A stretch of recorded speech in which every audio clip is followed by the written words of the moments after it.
위대한 유산은 상속 전문 변호사 및 상속세 전문 공인회계사, 세무사가 운영하는 상속법률 플랫폼입니다. 위대한 유산의 서용진 변호사입니다. 오늘 18번째 에피소드, 딸들의 상속전쟁, 기업은 100% 인정받은 비결이라는 제목으로 시작하겠습니다. 오늘 살펴볼 내용은 아버지가 처음에는 장녀에게 가장 많이 상속하기로 유언공증을 하였는데 사망 전에 막내딸에게 모든 부동산을 증여하자 장녀가 막내 동생을 상대로 유류분 소송을 제기한 사안인데요. 장녀, 큰딸 입장에서는 너무 억울하고 작은딸 입장에서는 그럴 만한 내가 전부 다 증여받을 만한 이유가 있다고 합니다. 법원은 어떻게 판단했을까요? 사실관계입니다. 아버지는 토지, 건물을 보유하고 있었고요. 굉장히 오래전에 1980년에 취득을 했어요.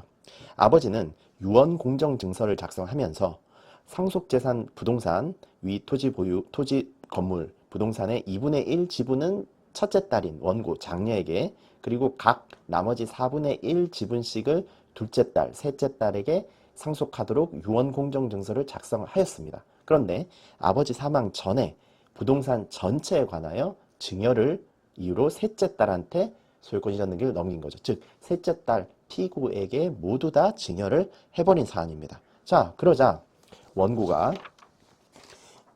피고 셋째 딸, 장녀가 셋째 딸을 상대로 유류분 청구를 한 건데요. 장녀의 주장 살펴보겠습니다.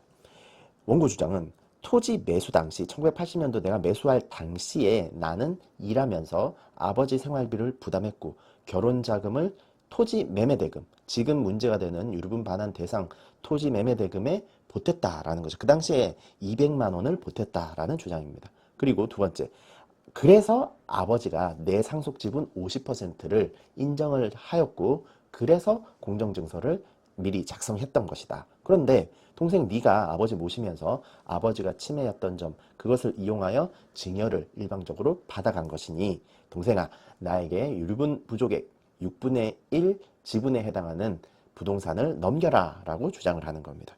자, 이에 대해서 피고 셋째 딸의 답변 보겠습니다. 피고 주장은 나는 대학 졸업 전부터 취업해서 가장 역할을 하면서 돌아가실 때까지 생활비, 병원비, 간병비 등 모두 부담했다. 아버지는 병원비, 생활비 등 지출이 많은 것을 보고 내 노후 대책으로 이 건물, 부동산을 현재 집을 주겠다고 하면서 증여를 한 것이고, 언니가 얘기하는 그 공정증서는 언니가 일방적으로 요청해서 작성한 것이고, 공정증서는 얼마든지 사망 전에 바뀔 수도 있고 그와 다른 내용으로 사전 증여도 가능하니 전혀 문제 없다. 그리고 언니가 청구한 유류분 가액은 내가 지출한 망인의 아버지의 생활비, 병원비, 대출금, 변제금 등으로 이미 다 상쇄되었다. 그리고 치매를 이유로 내가 일방적으로 증여받은 게 아니라 아버지 치매 증상은 증여 이후에 나타났다. 아버지가 나에게 이 부동산을 증여할 당시에는 치매 증상, 의사 능력에 전혀 문제 없었다라는 주장을 한 거죠. 자, 법원 판단입니다. 법원은 원고 장녀의 청구를 기각했습니다. 망인의 생전 증여에 피고의 특별한 부양 내지 기여에 대한 대가 의미가 포함되어 있다고 볼 수 있다는 거죠. 즉, 피고가 이 부동산을 받은 것은 특별한 부양 또는 재산 유지 증식에 특별한 기여를 했기 때문에 이 대가의 의미로 받은 것이고, 이것은 상속분의 성급으로 보아 특별수익에 넣을 수 없다.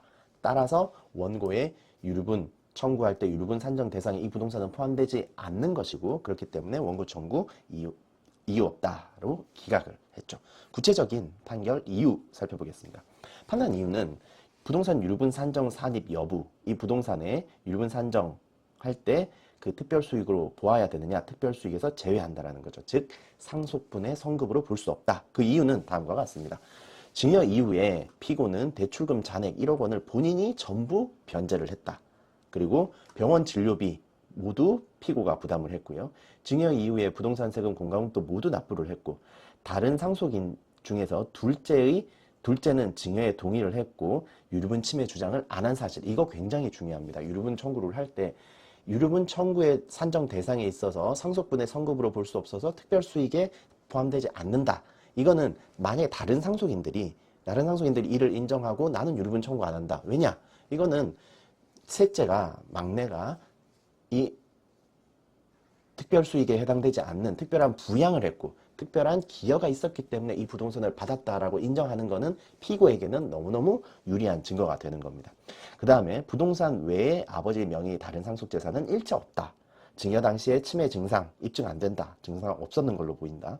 그리고 증여 이후에도 전적으로 아버지는 피고에게 의존해서 피고가 아버지를 경제적으로 부양을 하고 지출 비용에 대한 여러 증거로 보았을 때 이 부동산 증여는 상속분의 성급이 아니라 특별한 부양 내지 특별한 기여로 인해서 지급된 것으로, 증여된 것으로 이는 특별수익으로 볼 수 없다라는 거죠. 자, 그러면 중요한 부분은 기여분은 절대로 그냥 법원에서 인정해주지 않습니다. 지금은 결국 피고의 기여분을 인정을 한 것이죠.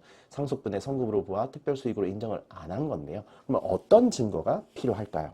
첫 번째, 의료 및 간병 관련 증거, 특별한 부양 중 특히 장기간 간병이나 중병을 앓는 피상속인을 돌본 경우에 중요하죠. 중요한 이 증거로서는 의무 기록 진단서, 피상속인의 질병 상태와 간병의 필요성을 입증하기 위해서 진단서, 진료기록부, 소견서 등 의무 기록 중요하고요.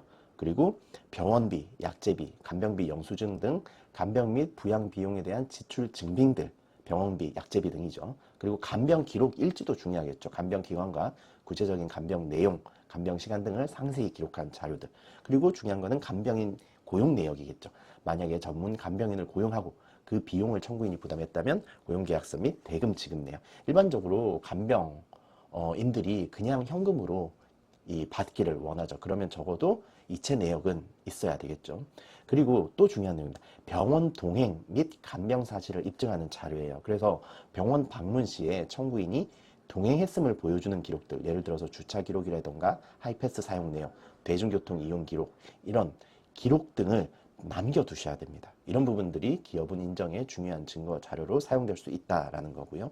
두 번째로 생활 및 경제적 지원과 관련되어서 이 망인의 생활비나 기타 비용을 청구인이 장기간 상당한 금액으로 지원했음을 입증하는 자료인데요. 정기적으로 생활비 등을 입금한 이체 내역들, 주거비용 지원 내역들, 그리고 세금과 공과금 등을 만약에 전기, 수도, 가스 이런 것들 우리가 부담을 했다면 이런 것들도 증거로 구비를 하셔야 되고요. 그 다음 세 번째로는 부양 및 동거부양, 장기 동거부양 굉장히 중요하죠. 그래서 부양 및 동거 사실을 입증하는 자료로는 주민등록 등초본 해서 장기간 동거했음을 입증할 수 있는 가장 기본적인 자료입니다. 그리고 또는 주기적으로 방문해서 부양했음을 입증하는 자료로서 이웃이나 의료진, 친인척 등의 진술서, 부양의 구체적인 내용이나 기간, 그리고 청구인이 다른 상속인들보다 특별히 더 많이 기여했다라는, 상대적으로 더 많이 기여했다라는 사실 뒷받침할 수 있는 객관적인 제3자의 진술서나 증언, 그리고 의료진 진술도 굉장히 중요하겠죠. 그리고 일상적인 돌봄 기록들, 피상속인과 망인과 주고받은 문자 메시지라던가 카카오톡 대화 내용 등 돌봄과 관련된 내용, 오늘 병원 같이 가자 또는 약 챙겨 드세요 등의 이런 내용들이 담긴 기록들 굉장히 유용하게 쓰입니다. 그 다음에 부양 기간 동안에 사진이나 영상, 함께 생활하거나 간병하는 모습 등을 담은 사진이나 영상도 보조 증거로서 활용될 수 있죠. 그래서 특별한 부양으로 인정받기 위해서는 단순히 부양 의무를 이행하는 것을 넘어서 다른 상속인들과 비교하여 현저하게 망인을 부양하거나 재산을 증가시켰음을 입증해야 되는 거. 이러한 증거들을 통해서 입증을 하여야 한다라는 거죠. 그래서 오늘 사안에서는 이 유류분 방어하는 입장에서 본인이 사전 증여받은 내용은 상속분의 성급으로 보아 특별수익에 산입할 수 없다라는 내용으로 기여분이 인정된 사례를 살펴보았습니다.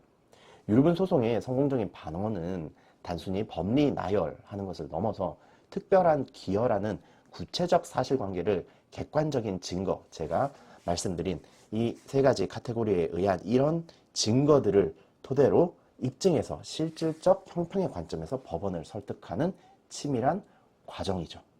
자, 오늘 사안도 여러분에게 도움이 되셨길 바라면서 저는 다음 에피소드에서 찾아뵙겠습니다. 위대한 유산의 서용진 변호사였습니다. 감사합니다.